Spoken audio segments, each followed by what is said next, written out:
السلام عليكم ورحمة الله وبركاته.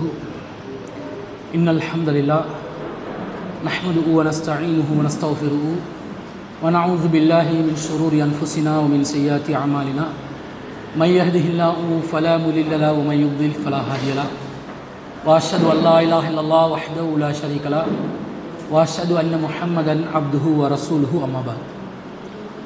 அன்பிற்குரிய சகோதர சகோதரிகளே, சிலோன் தௌஹீத் ஜமாத் தலைமையகம் ஊடாக ஒவ்வொரு செவ்வாய்க்கிழமை தோறும் நாம் நடத்துகின்ற இஸ்லாமிய ஃபிக்ஹ் வகுப்பிலே தொழுகை சட்டங்கள் சம்பந்தமாக நாம் பார்த்து வருகிறோம்.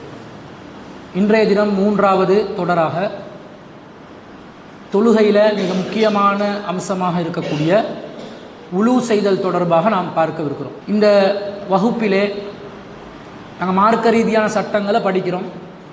ஒவ்வொரு தொடரிலும் ஒவ்வொரு பகுதியாக தான் படிப்போம். உலு சம்பந்தமான சில அடிப்படையான பின்னணிகள் என்னன்றதெல்லாம் தெரிஞ்சுக்கொள்ளணும்.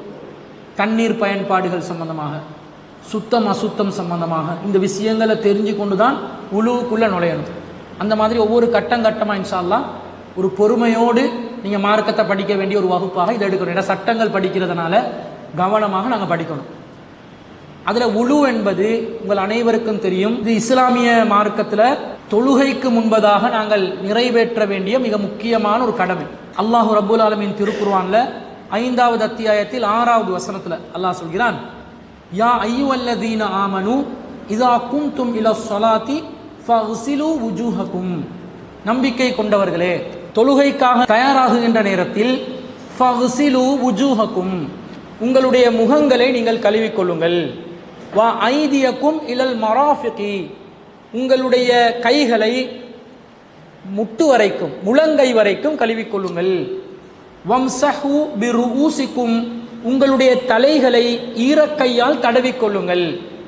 மஸஹ் என்று சொன்னால் ஈரமான கையால், தண்ணியை தொட்டு ஈரமான கையால் தடவிக்கொள்வது, அதான் மஸ்ஹ். அப்போ தலையை தடவுங்கன்றால. வா அர்ஜுலக்கும் இலல் கஅபைனி, உங்கள் 2 பாதங்களை உங்களுடைய கால்களை இலல் கஅபைனி கரண்டை வரைக்கும் கழுவிக்கொள்ளுங்கள். காலில் இருக்கக்கூடிய ஒரு முட்டு இருக்குமே கரண்டை, அது வரைக்கும் காலை கழுவணும் என்று வருது. இது அல்லாஹ் தஆலா உலுவுக்காக வேண்டி சொன்ன அடிப்படையான சட்டமாக அல்லாஹ் சொல்றான். அப்போ உலுவுடைய ஃபர்லாக இமாம்கள் கூட வரையறுப்பாங்க தானே, இந்த குர்ஆன் வசனத்தை வச்சு தான் ஃபர்ல வரையறுப்பாங்க. ரசூல்லாவுடைய வாழ்க்கையில் வரக்கூடிய அந்த விளக்கங்கள், மேலதிகமான செயல் விளக்கங்களை வச்சு சுன்னத்தை வரையறுப்பாங்க. இப்போ நம்மளை பொறுத்தளவில் எப்படி நாங்கள் சிந்திக்கணும் என்று சொன்னால், அல்லாஹ் தஆலா உலு என்று எதை சொல்கிறானோ இவ்வளவுதான் அல்லாஹ் சொல்வது. அல்லாஹ் சொன்ன உலுவை இந்த காரியங்களை நாங்கள் நிறைவேற்றினா நிறைவேறுமா இல்லையா? அல்லாஹ் சொல்கிறான் குர்ஆன்ல, நீங்கள் தொழுகைக்காக தயாராகும் போது எதை அல்லாஹ் கழுவ சொல்கிறான்? முகத்தை கழுவ சொல்கிறான், முழங்கை வரைக்கும் கையை கழுவ சொல்றான், தலையை ஈர கையால தடவ சொல்றான், கால்களை கரண்ட வரைக்கும் கழுவ சொல்றான். 4 தானே சொல்றான்ல. இப்போ ஒருத்தர் எனக்கு சுன்னால என்ன இருக்குதுன்னே தெரியா, குழப்பமா இருக்குது. அவர் என்ன முடிவு எடுக்கிறாரு? குர்ஆன்ல அல்லாஹ் தஆலா எதை கழுவ சொன்னானோ அதை கழுவினா என்னுடைய உலு நிறைவேறுமா நிறைவேறாதா என்று கேள்வி கேட்டா என்ன பதில் சொல்வது? அல்லாஹ் சொல்லிட்டானே, தொழுகைக்கு தயாராகும் போது இதை செய்யுங்க, அல்லாஹ் சொன்னதை செஞ்சா நிறைவேறுமா இல்லையா? நிறைவேறும். கட்டாயமான அடிப்படையான அம்சமாக இருக்கக்கூடியவைகளை அல்லாஹ் சொல்லுவானா இல்லையா? சொல்லிட்டான். அப்ப எதை அல்லாஹ் சொல்கிறானோ அதுதான் உலுவுடைய அடிப்படையான அம்சங்கள். இதைத்தான் இமாம்கள் என்ன பண்ணாங்கன்னா ஃபர்ல் என்று போட்டாங்க. இந்த அம்சங்கள் இல்லாவிட்டால் உலு நிறைவேறாது. இதே நேரத்தில் உலுவுல வேற மேலதிகமான அம்சங்கள் இருக்குது. என்ன அம்சங்கள்? ஆரம்பத்தில் என்ன செய்யும்? உலுவுக்கு மணிக்கட்டு வர கையை கழுவோம், தண்ணீர் எடுத்து வாயை கொப்பளிப்போம், மூக்குக்குள்ள செலுத்தி மூக்கை சிந்துவோம். அதே போன்று இன்னும் பல காரியங்கள், இப்போ முழங்கை வரைக்கும் கழுவ சொல்லிக்குது, இன்னும் அதிகமாகவே கழுவிக்கொள்ளலாம். கரண்டை வரைக்கும் கழுவ சொல்லிக்குது, கூடுதலாக கழுவிக்கொள்ளலாம். காது மசூல் செய்யறது, தலையை மசூல் செய்யறது குர்ஆன்ல வருது. காதை நாங்கள் கழுவோம் தானே, குர்ஆன் வசனத்தில் வந்துச்சா? இல்லை. ஒருத்தன் உலு செய்யும் போது காது கழுவுறது மிஸ் ஆகிடுச்சுன்னு வைங்க, அவருடைய உலு நிறைவேறுமா நிறைவேறாதா? இந்த குர்ஆன் வசனம் படி நிறைவேறும். அப்ப குர்ஆனில் உள்ள அடிப்படையான அம்சங்கள் உலுவை பூர்த்தியாக்கும். அதே நேரத்தில் நபிகள் நாயகம் ஸல்லல்லாஹு அலைஹி வஸல்லம் அவர்கள் எதை தன்னுடைய வழிமுறையாக காட்டினார்களோ மேலதிகமான செயல் விளக்கங்களுடன் காட்டினார்களோ அப்படி உழுவை செய்யும் போது அந்த உழு பரிபூரணம் அடையும், அந்த உழு மெருகூட்டப்படும், அந்த உழு அலங்காரமான உழுவாக அமையும், அந்த உழுவில் அதிகமான ஃபாயிதாக்கள் கிடைக்கும். இது அடிப்படையாக நிறைவேற்றது. அது மேலதிகமா உள்ளது. இதை புரிஞ்சு கொள்றதா இருந்தா, இப்ப நீங்க ரமலான் மாதத்துல நோன்பு நோட்கிறீங்க, வேற எந்த சுன்னத்தான நோம்பும் நீங்க நோக்கல, ரமலான் நோம்ப கரெக்டா நோக்குறீங்க, எந்த குறையும் இல்லை, 5 நேர தொழுகையை சரியா செய்றீங்க, எந்த மிஸ்டேக்கும் பண்ணல, உங்களுக்கு சக்தி இருந்து கடமையான ஹஜ்ஜையும் சரியா நிறைவேற்றுறீங்க, ஜக்காத்தையும் சரியா நிறைவேற்றுறீங்க, அதாவது ஃபர்ல மட்டும் செய்றீங்க, மறுமையில நீங்கள் வெற்றி அடைவீர்களா இல்லையா? வெற்றி அடைவீர்கள் என்று அது நேரடியாக ஒரு ஹதீஸ், ஒரு கிராமவாசி வருவார், அல்லாஹ்வின் தூதரே நான் சொர்க்கம் போகணும், என்ன செய்யணும், இஸ்லாத்துல எனக்கு என்னென்ன கடமை, தொழுக நோன்பு ரசூலா சொல்றாங்க. அவர் சொல்றாரு, நான் கடமையானதை மட்டும் செய்வேன், ஐவேளை மட்டும் தொழுவேன், ரமலான்ல மட்டும் நோன்பு பிடிப்பேன், கடமை ஏதோ அதை மட்டும் செய்வேன், எனக்கு சொர்க்கம் கிடைக்குமான்னு கேட்கிறாங்க. ஆமா கிடைக்கும் என்றாங்க. ரசூலா சொல்றாங்க, இவர் சொல்வதை போன்று நடந்து கொண்டால் இவரும் சொர்க்கத்திலே இருக்கக்கூடிய ஒருவர் என்று சொல்றாங்க. அப்ப அதுல இருந்து என்ன விளங்குறோம்? அடிப்படையான ஃபர்லான விஷயங்கள்ல எது வருதோ, அல் குர்ஆன்ல அல்லாஹ் கட்டளை என்று அஸ்திவாரமாக எதை சொல்கிறானோ அதை செய்து விட்டால் கடமையை நிறைவேற்றிடும் என்ற அர்த்தம். அதே நேரத்தில் ஒருத்தர் சுன்னத்தான நோவை பிடிக்கிறார், சுன்னத்தான அமல்களை செய்கிறார், நஃபீலான வணக்கங்கள்ல ஈடுபடுறார், இவருக்குரிய சிறப்பு என்னது? இவர் சொர்க்கத்துக்கு போவாரு, அதை தாண்டி சொர்க்கத்தில் இருக்கக்கூடிய அதிகமான தரஜாக்களை பெற்றுக் கொள்வார், எல்லாத்தையும் விட நம்மளை படைச்ச இறைவனுடைய நெருக்கத்தை பெற்றுக் கொள்வார். ஒரு அடியான் உபரியான காரியங்களில் ஈடுபடுகின்ற நேரத்தில் அவன் நம்மோடு நெருங்குகிறான். கடைசி அல்லாஹ் சொல்லுவான் தானே, அவனுடைய கையாக நான் மாறிவிடுவேன், காலாக மாறிவிடுவேன், அவனுடைய உள்ளமாக மாறிவிடுவேன் என்றெல்லாம் அல்லாஹ். அவன் நடந்து வந்தால் நான் ஓடி வருவேன். அல்லாஹ் அவனுடைய அந்த லவ்வை காட்டுறான், பாசத்தை கொடுக்குறான். அல்லாஹ் அடியாரோட அல்லாஹ் தஆலா மஹப்பத்தை வெளிப்படுத்துறான். அப்ப இந்த மாதிரி ஃபர்லான அம்சங்கள்ல உள்ள தொழுகைக்கு முன்பதாக நாங்கள் செய்கிற உழுவுல குர்ஆன் சொன்ன இந்த அடிப்படைகளை நிறைவேற்றினாலே நாங்கள் நிறைவேற்றிட்டோம் என்று அர்த்தம். இப்போ நீங்கள் ஒரு இக்கட்டான சூழ்நிலைக்கு மாட்டிப்படுறீங்க, கொஞ்சம் தண்ணி இருக்குது, குடிக்கிறதுக்கு தேவையான அளவு இருக்குது, ஆனால் வேஸ்ட் பண்ண இயலாத சூழ்நிலை, தயமம் செய்யறதுக்கு உங்களுக்கு வழி இருக்குது. அதே நேரத்தில் தலையில அள்ளி கொண்டு வாயில கொப்பளிச்சு கொண்டு மூக்க சிந்தி கொண்டு தண்ணியை வேஸ்ட் பண்ணாம இந்த குர்ஆன்ல வரக்கூடிய முகத்தை கழுவுவது, கையை கழுவுவது, தலையை மசுகு செய்வது, கால்களை கழுவுவது என்ற இந்த நாளை நீங்கள் நிறைவேற்றினால் நீங்க முழு செய்தவர்களாக கருதப்படுவீர்கள். அல்லாஹ்வே சொல்லிட்டான், தொழுகைக்காக நீங்க வந்தா இந்த காரியத்தை செய்யுங்க. இப்ப நபி வழியை நிலைநாட்டணும். நிலைநாட்டும் போது மேலதிகமாக நம்முடைய அமல் மெருகூட்டப்படும் என்பது அதனுடைய அடிப்படை. அதே நேரத்தில் உழு செய்வதற்கான முழுமையான வசதி இருந்தும் அந்த உழுவை ஒருவர் செய்யாம பொடுபோக்காக தொழலாமான்னு கேட்டா தொழ முடியாது. ரசூல் ஸல்லல்லாஹு அலைஹி சொல்றாங்க, லா துக்பலு ஸலாத்து மன் அஹ்தஸ அத்தா யதவல்ல. யார் ஒருவர் அவருக்கு காத்து பிரிந்த நிலையில் இருந்து உழு செய்யாமல் தொழுகிறாரோ அவருடைய தொழுகை ஏற்றுக்கொள்ளப்படாது. யாருக்கு உழு இல்லையோ அவருக்கு தொழுகை இல்லை, அவருடைய தொழுகை அல்லாஹ் ஏற்றுக்கொள்ள மாட்டான். இந்த செய்தியை நாங்க அபூ ஹுரைரா ரலியல்லாஹு அன்ஹு அவங்க அறிவிக்கக்கூடியதாக சஹீஹ் புகாரியில 135வது செய்தியாகவும் இன்னும் ஏராளமான ஹதீஸ் கிரந்தங்களை பார்க்கிறோம். அப்ப தொழுகைக்கு முன்பதாக வுது என்பது மிக மிக மிக மிக முக்கியமான ஒன்று. அழகாக பூர்த்தியாக செய்ய வேண்டிய ஒரு அமல். அதே நேரத்தில் தொழுகைக்காக மட்டுமல்லாமல் முடிந்த அளவு இந்த வுதுவுடனே நாங்கள் எங்களோட வாழ்க்கையை ஒவ்வொரு நாளும் கழித்துக் கொள்வதற்கு முயற்சி செய்ய வேண்டும். அதில் நிறைய ஃபாய்தாக்கள் இருக்குது. இன்ஷா அல்லாஹ் ஒவ்வொன்றை நாங்கள் பார்ப்போம். சரி, இப்போ உழு செய்யணும் என்றதை விளக்கிட்டோம். எப்படி உழு செய்ய வேண்டும் என்பதற்கு செல்வதற்கு முன்பதாக எதில் உழு செய்யணும் என்று தெரிஞ்சு கொள்ளணுமா இல்லையா? தெரிஞ்சு கொள்ளணும். உழு செய்வதற்கு அடிப்படையான சாதனம் எது? அடிப்படையான தேவையான பொருள் எது? தண்ணீர்.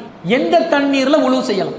சுடு தண்ணி, பச்சை தண்ணி, மழை நீர், நீர்ல ஒரு வகை மழை நீர், கடல் நீர், ஆத்து நீர், கிணறு, இது எல்லாமே தண்ணீர் பலவிதமாக தேங்கி கிடக்கக்கூடிய இடங்கள். அப்ப இந்த ஒவ்வொன்றிலையும் வுளு செய்யலாமா செய்ய முடியாதா? ஆத்து தண்ணியில வுளு செய்யலுமா? ஏலும். கிணத்து தண்ணியில ஏலும். கடல் நீர்ல பொதுவாக நாங்கள் எல்லா தண்ணீர்லையும் சுத்தமான தண்ணீர்ல வுளு செய்யலாம் என்றது ஓரளவு விளங்கி வச்சிருக்கிறோம். ஆனா முஸ்லிம் சமூகத்தில் இந்த ஏகத்துவ வட்டாரத்தை தாண்டி உள்ளவங்க, குர்ஆன் சுன்னாவுடைய விளக்கங்கள் குறைவாக தெரிந்தவர்கள், கடல் நீர்லாம் வுளு செய்வது அது கூடாது என்ற கருத்தில் இருக்கிறாங்க. மற்றதை புரிஞ்சு வச்சிருக்கிறாங்க. மழை தண்ணியில, அதே மாதிரி கிணத்து தண்ணியில, ஆத்து தண்ணியில, இந்த தண்ணீர் ஓடக்கூடிய தண்ணீர்களை, தேங்கி கிடக்கிற தண்ணீர்ல சிறுநீர் கழிச்சதா இருந்தா மட்டும் வுளு செய்ய மாட்டாங்க. அது சுத்தமானதாக இருக்கிறதாக தகவல் கிடைச்சா அதுல தேங்கி கிடக்கிற தண்ணி. இப்ப இவர் சொல்ற மாதிரி சுடு தண்ணியா இருந்தாலும், சூடேற்றப்பட்ட தண்ணியா இருந்தா அதுல வுளு செய்யலாமா இல்லையா? இந்த மாதிரி விஷயங்கள்ல பெரும்பாலும் மழை நீர், ஓடைகள், கிணத்து நீர் போன்றவைகள்ல வுளு செய்யலாம் என்றது விளங்கி வச்சிருக்கிறாங்க.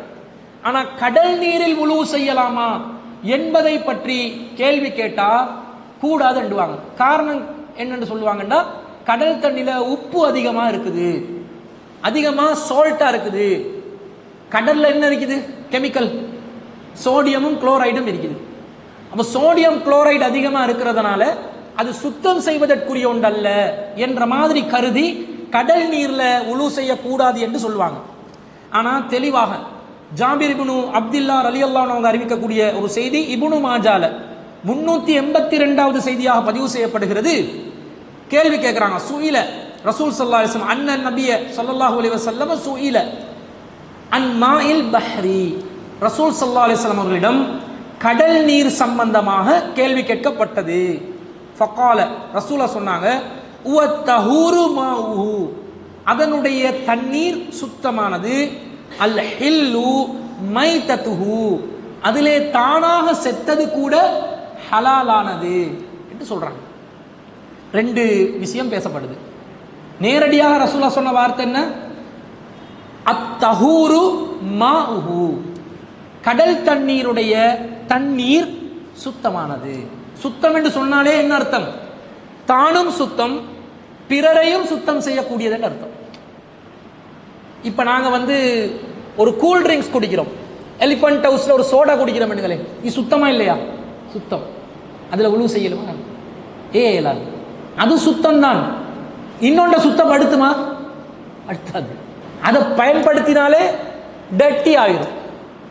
அது அந்த ஆசிட், அந்த சோடால இருக்கக்கூடிய சோடா தன்மைகள் எங்கட கையில பட்டோன்னே உடனே பாக்டீரியாக்களும் என்ன செஞ்சிடும்? வெளிப்படையா அது கொட்டின பிறகு, அது சுத்தமான ஒரு உணவு தானே, அதுல பாக்டீரியாக்கள் என்ன செய்யும்? உருவாகும்.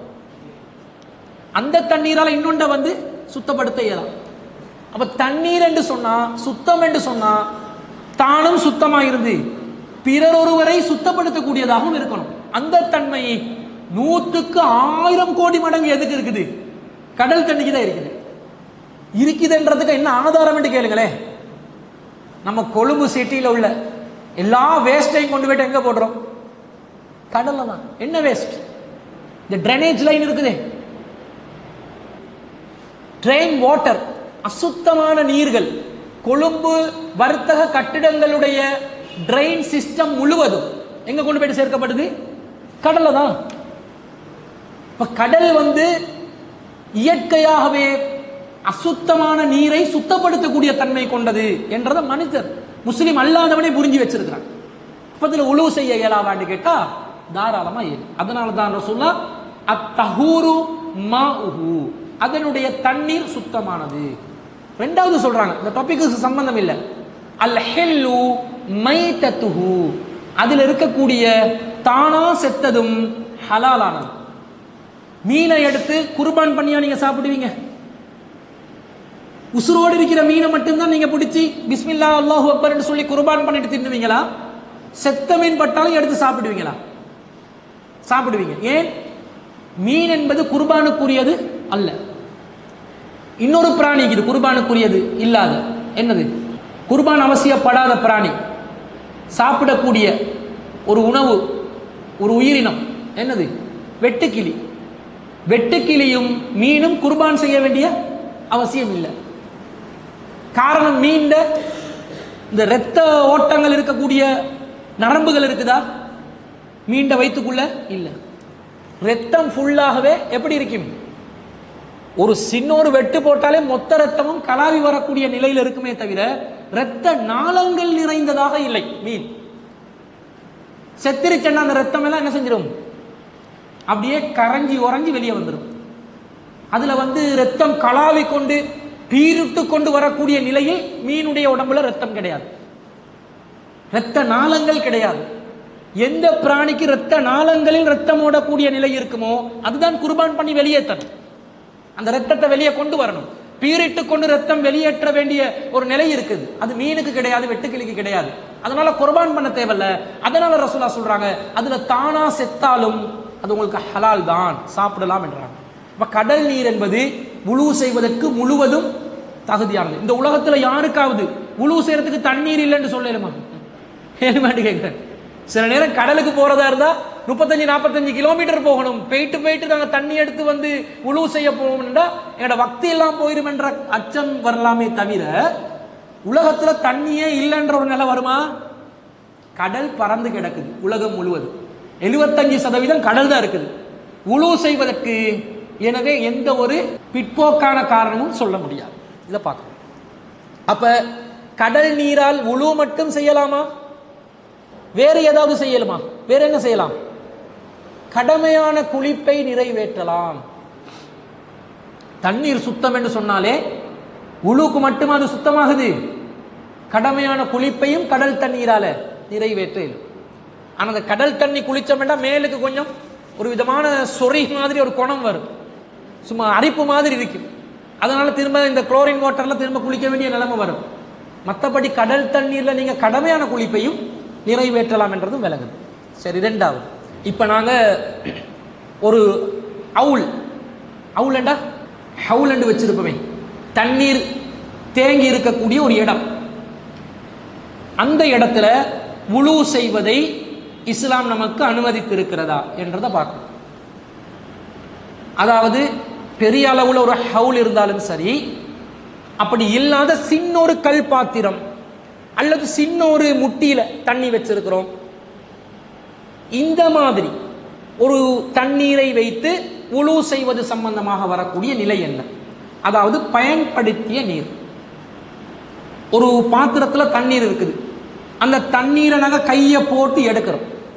எடுத்து கழுவி கொண்டு கையவோ காலோ எதையோ கழுவுறோம். திருப்பி அந்த பாத்திரத்துக்குள்ள கையை போட்டுறோம். இப்ப ஏற்கனவே ஒருத்தர் அந்த பாத்திரத்துல தண்ணீரை பயன்படுத்தி வுளு செஞ்சுட்டு போயிட்டாரு. அதுக்கப்புறம் இன்னொருத்தர் அதே பாத்திரத்துல கையை போட்டு வுளு செய்ய இயலாமா? இந்த கேள்விகள் எல்லாம் வருமா இல்லையா? வரும். இதுக்கு மார்க்கம் சொல்லக்கூடிய நிலை என்ன? இப்ப நாங்க ஒருத்தர் வுளு செய்யறதுக்கு பாத்திரத்துல கையை போடுறாரு, எடுத்து அவர் கழுவிட்டார். கழுவின உடனே கையை கழுவிட்டாரு. இப்ப முகத்தை கழுவணும். முகத்தை கழுவுறதுக்கு அவர் பாத்திரத்துல கையை போடும்போது அவருடைய கையில இருந்து ஒரு சொட்டு தண்ணீர் அந்த பாத்திரத்தில் விழுவதற்குரிய வாய்ப்பு இருக்குதா இல்லையா? இருக்குது. இப்ப சுத்தமான தண்ணீர்ல தானே நாங்க வுளு செய்யணும். வுளு என்பது சுத்தமான நீர்ல தானே செய்யணும். இப்ப பயன்படுத்தின தண்ணீர் ஏற்கனவே இருந்த அந்த பாத்திரத்தில் உள்ள தண்ணீரோடு கலந்து விட்டது. ஒரு துளி இருந்தாலும் நஜீஸ் ஆகிருமா இல்லையா? இப்ப அந்த பாத்திரம் பயன்படுத்துவதற்கு தகுதியான தண்ணீர் உள்ள பாத்திரமா இல்லையா? இதுல எங்கட சமூகம் குழம்பி போயிட்டு வசுவாஸ் பிடிச்சி எந்த அளவுக்கு தடுமாறுவாங்கன்னு சொன்னா, இந்த கடமையான குளிப்பு நிறைவேற்றுவதற்கு போவாங்க. நாங்க குளிக்கிற தண்ணி எங்கட அந்த பாத்திரத்துல விழுந்துடக்கூடாதுண்டு 1 கிலோமீட்டர் தூரத்துல இருந்து அள்ளி குளிப்பான்.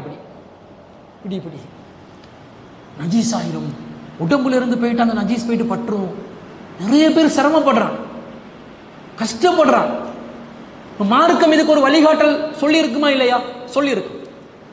இது எப்படி மார்க்கத்துல நாங்க புரிஞ்சு கொள்றோம் என்று சொன்னா, ஹும்ரான் மௌலா உஸ்மான், ஹும்ரான் என்று சொல்லக்கூடிய ஒருவர், அவரை உஸ்மான் இப்னு அஃபான் ரலியல்லாஹு அன்ஹு தான் விடுதலை செய்யறாங்க.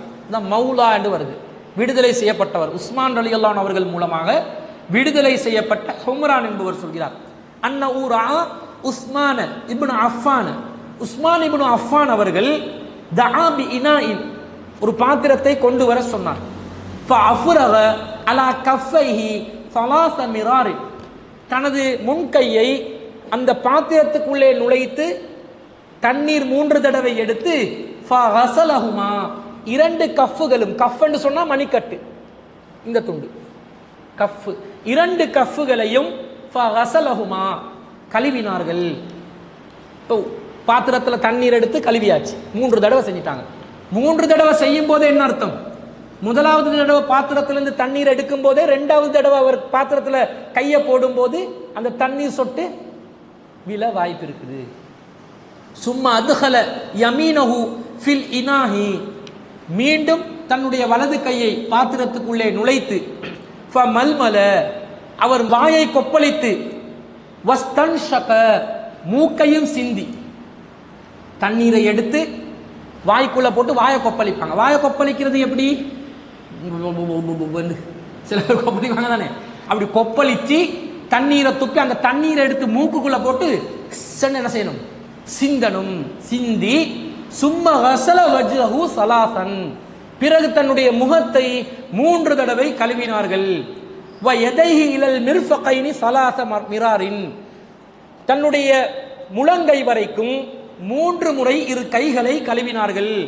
சும்மா மஸஹ பிரஸி, பிறகு தன்னுடைய தலையை மஸஹ் செய்தார்கள். சும்மா கஸல ரிஜ்லைஹி ஸலாஸ மிராரின், பிறகு 3 தடவை 2 கால்களையும் கழுவிக் கொண்டார்கள். இலல் கஅபைனி, கரண்டை வரைக்கும் கழுவினார்கள். கழுவிட்டு சும்ம கால, பிறகு சொன்னார்கள், கால ரசூலுல்லாஹி ஸல்லல்லாஹு அலைஹி வஸல்லம, ரசூல் ஸல்லல்லாஹு அலைஹி வஸல்லம் அவர்கள் சொன்னார்கள், மன் தவல்ல நஹ்வ வுதுஇ, நான் இப்படி உலு செய்தேனோ, என்னுடைய இந்த உலுவை போன்று யார் உலு செய்வார்களோ, ஹாதா, இந்த உலுவை போன்று யார் உலு செய்வார்களோ, சும்மா ஸல்லா ரக்அத்தைனி, பிறகு 2 ரக்அத்துகள் தொழுவார்களோ, லா யுஹத்திஸு ஃபீஹிமா நஃப்ஸஹு, அவருடைய உள்ளத்துல வேற எந்த ஒரு இன்டென்ஷனும் இல்லாமல் தொழுகையை மட்டும் நினைச்சு அந்த அமலை செய்வாரோ, உஃபிர லஹு மா தகல்லம மின் தம்பிஹி, அவருடைய முன்பாவங்கள் எல்லாம் மன்னிக்கப்படும். என்ன செய்தி என்று பாருங்க, சுப்ஹானல்லாஹ். ஹும்ரான் அவர்கள் அறிவிக்கிறார்கள், புகாரியில 164வது செய்தி. அதாவது ரமலான்ல யார் நோன்பு நோட்பாரோ, யார் ரமலான்ல லைலத்துல் கத்ரை அடைவாரோ, உஃபிர லஹு மா தகல்லம மின் தம்பிஹி, அவருடைய முன்பாவங்கள் எல்லாம் மன்னிக்கப்படும் என்று சொல்லப்படுதோ, அதே மேட்டர் பாருங்க, சரியான முறையில் உது செய்து விட்டு 2 ரக்காத் மனசுல எண்ணம் வச்சுக்கொள்ளணும், தொழ போறேன் அவ்வளவுதான் என்ற எண்ணத்தோட செஞ்சா முன்பாவங்கள் மன்னிக்கப்படுதா? இந்த நியத்துல எப்பயாவது உழு செஞ்சுக்கிறீங்களா? இறைவா உழு செய்யறேன், அப்படியே தொழ போறேன், என் முன்பாவங்கள் மன்னிக்கப்பட்டுறணும். நோம்பு பிடிக்கும் போது எண்ணம் வருது, லைலத்துல் கத்ர் இரவு அடையும் போது அந்த எண்ணத்தோட செய்யறோம், கியாமுல் லைல் தொழும் போது அந்த எண்ணம் வருது, உழு செய்யும் போது வருதா? வருது இல்ல. அப்ப இந்த ஹதீஸ்ல அந்த சிறப்பு பேசப்பட்டது. அது சட்டம் என்ன?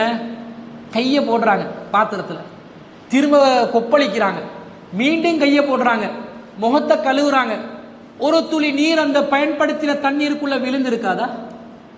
விழும். விழ வாய்ப்பு இல்லையா? அப்படி விழக்கூடாது என்று இருந்தால் பாத்திரத்தில் மீண்டும் கையை நுழைக்கும் பொழுது உங்களுடைய கைகளிலிருந்து தண்ணீர் பாத்திரத்துக்குள்ளே விழுந்து விடாமல் பாதுகாத்துக் கொள்ளுங்கள் என்று ரசூலுல்லாஹ் சொல்லியிருப்பாங்களா இல்லையா?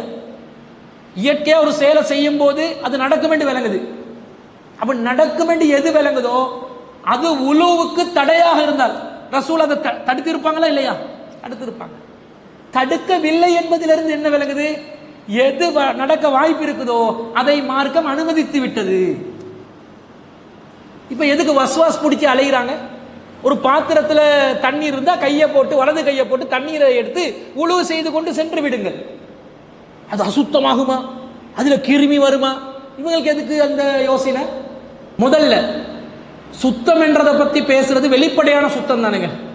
100க்கு 100 நாங்க சுத்தமா இருக்க முடியுமா? நீங்க சோப்பை போட்டு கையை கழுவுறீங்க, 100க்கு 100 கிருமி எல்லாம் போயிடுமா? நீங்க தேவையான அளவுல மைக்ரோஸ்கோப் போல வச்சு பார்த்தீங்கன்னா உங்களோட கையில் இருக்கக்கூடிய கிருமிகள், பாக்டீரியாக்கள், வைரஸ்கள் எல்லாம் என்னன்றது விளங்குமா இல்லையா? உன் மார்க் அப்படியா பார்க்க சொல்லிச்சு?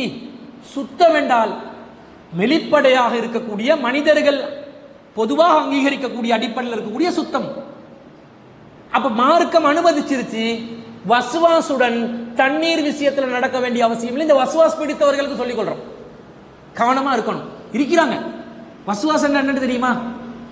ஒரு செயலை செய்யணும் என்ற அந்த நுணுக்கத்தில் மீண்டும் மீண்டும் அந்த செயல் சரியாக நிறைவேற்றவில்லையோ அந்த மன குழப்பத்தில் இருக்கிறது வஸ்வாஸ். அந்த வஸ்வாஸ் இந்த தண்ணீர் விஷயத்தில் நிறைய பேருக்கு இருக்குது.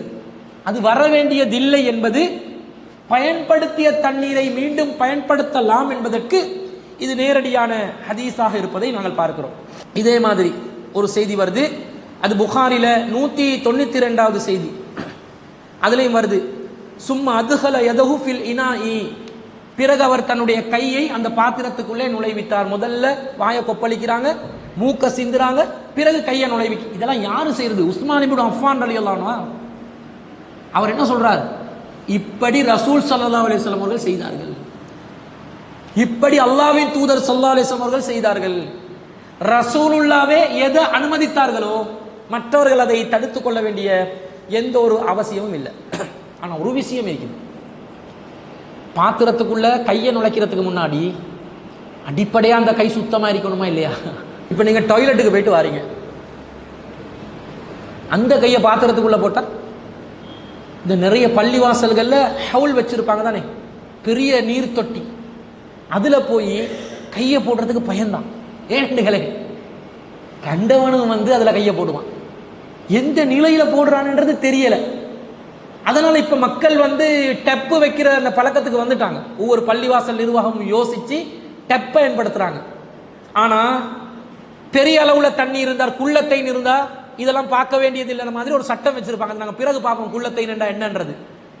அடிப்படையான விஷயம், தேங்கி கிடக்கிற இடத்துல கையை விடுவதற்கு முன்பதாக, அது பெரிய இடமா இருந்தாலும் சரி, சிறிய பாத்திரமா இருந்தாலும் சரி, அடிப்படையான சுத்தத்தில் கை இருக்க வேண்டும். இப்ப நீங்க சாப்பிட்டு முடிஞ்சு ஒரு பாத்திரத்துக்குள்ள சும்மா கையை போடுவீங்களா? போட மாட்டீங்க. என்ன செய்வீங்க? கையில் இருக்கிற எச்சில் எல்லாம் கழுவப்பட்ட பிறகுதான் என்ன செய்வீங்க? பாத்திரத்துக்குள்ள கையை போடுவீங்க. இது அடிப்படையான நாலேஜா இல்லையா? நாலேஜ். இதே உழுவுக்கும் இருக்கணும்.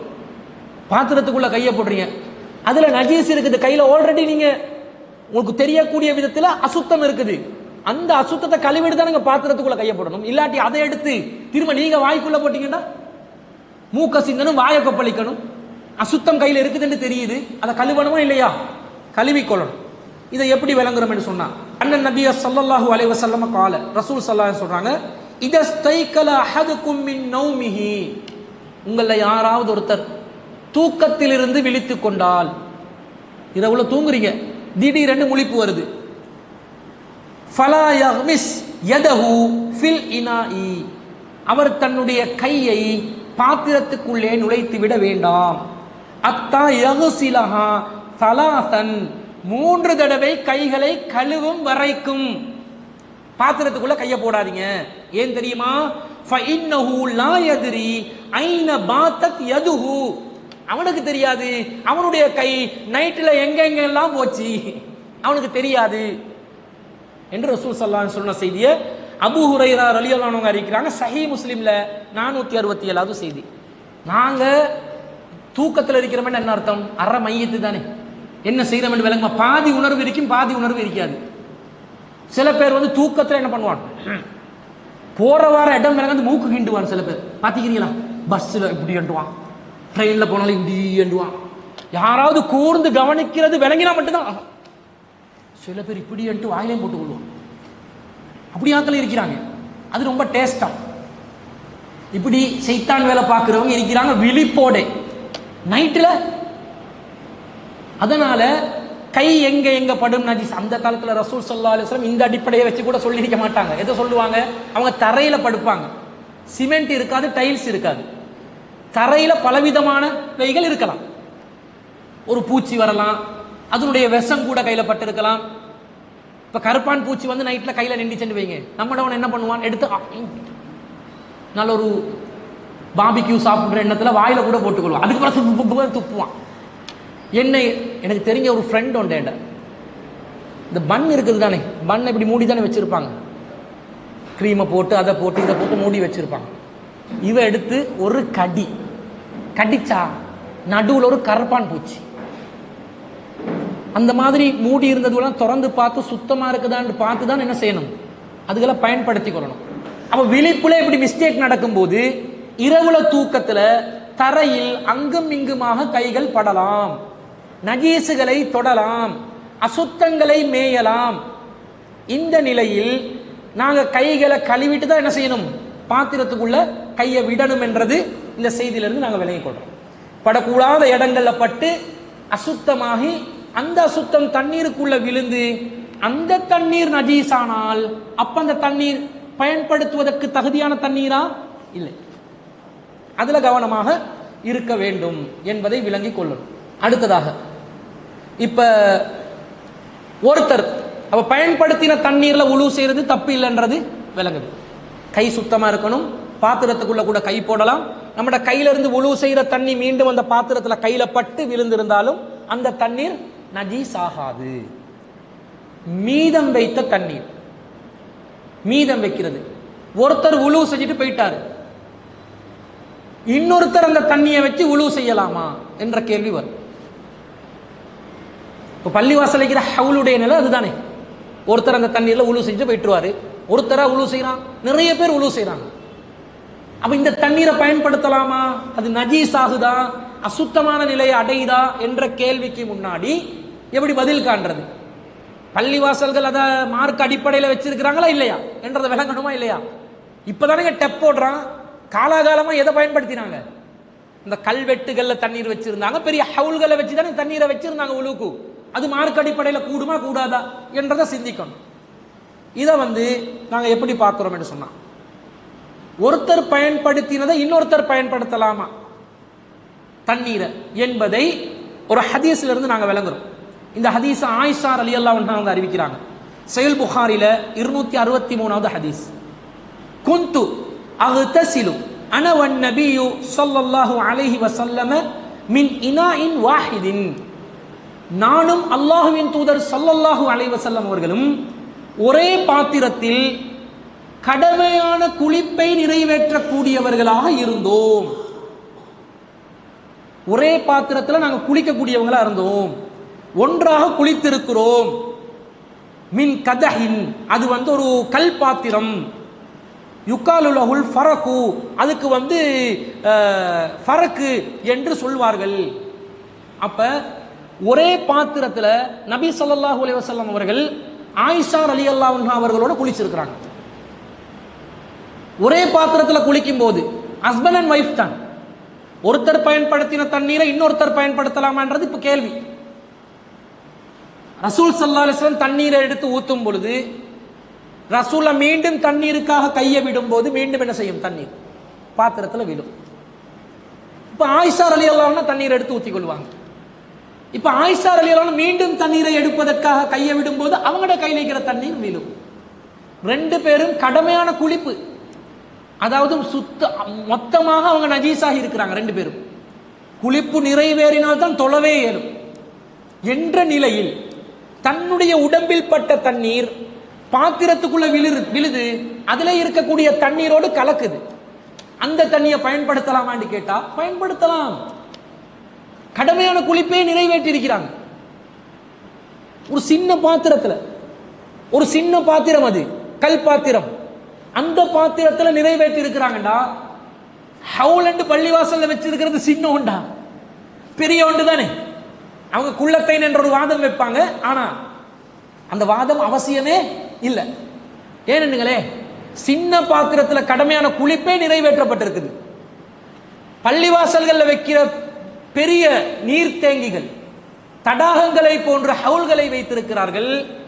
அதுல ஒருத்தர் கையை போட்டு தண்ணீர் எடுத்து மீண்டும் அவருடைய கையில் இருக்கிற தண்ணீர் அந்த ஹவுலுக்குள்ளே விழுவதனால் அந்த ஹவுலில் இருக்கக்கூடிய தண்ணீர் அசுத்தமாகுமா?